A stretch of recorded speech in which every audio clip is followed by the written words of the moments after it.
আলহামদুলিল্লাহি রাব্বিল আলামিন আর রহমানির রহিম আল্লাহু আকবার আসসালামু আলাইকুম ওয়া রাহমাতুল্লাহ আসসালামু আলাইকুম। এই গুনাহের কারণে তুমি আমাদেরকে ধ্বংস করে দিও না হে আল্লাহ। তুমি আমরা আজকে এখান থেকে নিয়ত করতেছি আল্লাহ, আমরা সর্বোচ্চ চেষ্টা করব এগুলা থেকে আমাদের নিজের ক্যাম্পাসকে, আমাদের দেশকে, আমাদের ঢাকা শহরকে রক্ষা করার জন্য।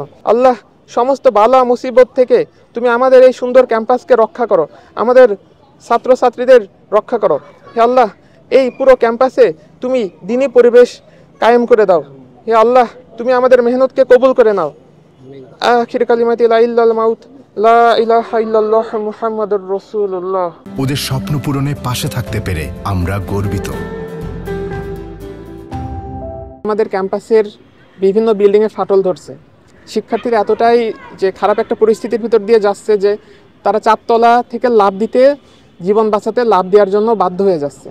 সো একটা খুবই ভীতিকর পরিস্থিতি। ইভেন গতকাল রাত্রেও যে ভূমিকম্পগুলো হয়েছে তার কারণে 4টা হলের মেয়েরা হুড়োহুড়ি করে নামতে গিয়ে সেখানে একটা অসংখ্য হতাহতের ঘটনা ঘটেছে, একটা বৃহৎ অংশ।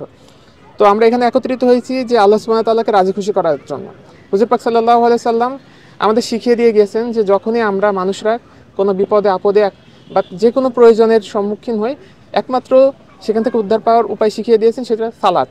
সালাতের মাধ্যমে আল্লাহ সুবহানাহু ওয়া তাআলা, হুজুর পাক সাল্লাল্লাহু আলাইহি সাল্লাম সব কিছু চেয়ে নিয়েছেন।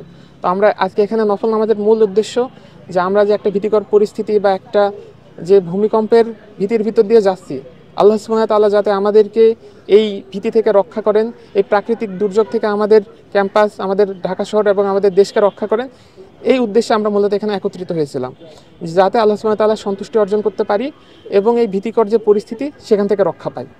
আপনারা জানেন যে হাদিসে স্পষ্ট 12টা কারণ উল্লেখ করা হয়েছে যে ভূমিকম্প বা এই যে প্রাকৃতিক মহামারী আসার জন্য। তার মধ্যে অন্যতম হচ্ছে আপনার যে গান বাজনার প্রসার, বাদ্যযন্ত্রের প্রসার, আর আরেকটা কারণ হচ্ছে যে ব্যভিচার, এইটা বেড়ে গেলে।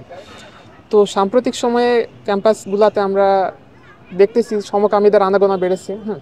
তারা যে তাদের যে কৌমে লুতের কথা আপনারা জানেন, পবিত্র কুরআন শরীফে স্পষ্টভাবে তাদের উল্লেখ আছে। তারা ব্যভিচারী ছিল, তারা সমকামী ছিল, যার কারণে আল্লাহ সুবহানাহু ওয়া তাআলা জিবরাইল আলাইহিস সালামের মাধ্যমে পুরো জাতিকেই ধ্বংস করে দিয়েছেন, তাদেরকে জমিন থেকে উল্টাই দিয়েছেন। তো বর্তমান প্রেক্ষিতেও এই পাপাচারগুলো আপনারা বিভিন্ন নিউজ মিডিয়াতে জানতে পারছি, যে আমরাও দেখছি যে বিভিন্ন জেলাতে HIV AIDS-এর প্রাদুর্ভাব বেড়ে যাচ্ছে, মাঙ্কি পক্স এইটা দেখা দিচ্ছে। এর মূল কারণ এই সমকামী। তো আল্লাহ সুবহানাহু ওয়া তাআলা যখন যেই জাতিকে এরকম পাপাচারে লিপ্ত হয় প্রথমে সাবধান করেন, হয়তোবা এইগুলো আমাদের জন্য এক প্রকার সাবধান বাণী ছিল। আমরা যদি এখনও সচেতন না হই, আগামীতে হয়তো আমাদের জন্য ভয়ঙ্কর আযাব অপেক্ষা করছে। তো আমরা এখানে এগুলা থেকে আল্লাহ সুবহানাহু ওয়া তাআলার কাছে আজকে আমরা দোয়া করছি যাতে তিনি আমাদের ক্ষমা করে দেন, এবং তাদের হেদায়েতের জন্য দোয়া করছি যারা এইসব পাপাচারে লিপ্ত। আর যদি তাদের হেদায়েত না থাকে, আল্লাহ সুবহানাহু ওয়া তাআলা যাতে তাদের ধ্বংস করে দেন, তাদের কারণে যাতে আমরা ধ্বংস না হয়ে যাই। আজকে দোয়ার মধ্যে দিয়ে আমরা এটাও আল্লাহ সুবহানাহু ওয়া তাআলার কাছে চেয়ে নিই। ইতিহাসের ভয়াবহ একটা ভূমিকম্প হয়ে গেল এবং বারবার কাঁপুনি দিচ্ছে, বারবার ভূমিকম্পের একটা আভাস। যে সতর্ককারী যারা হচ্ছে আবহাওয়া নিয়ে যারা ভূমিকম্প নিয়ে যারা গবেষণা করে, তারা বারবার বলছে যে বড় একটা কাঁপুনির সম্ভাবনা আছে। ইতিমধ্যে একটা হয়েছে, 2-3টা হয়েছে। তো সেই জায়গা থেকে আমরা হচ্ছে আমাদের রবের নিকট, আমাদের আল্লাহর নিকট এটা থেকে পানা চেয়ে ইবাদতের জন্য, আল্লাহর কাছে দোয়ার জন্য আমরা নফল নামাজের আদায়ের ব্যবস্থা করেছিলাম, নফল নামাজের আয়োজন করেছিলাম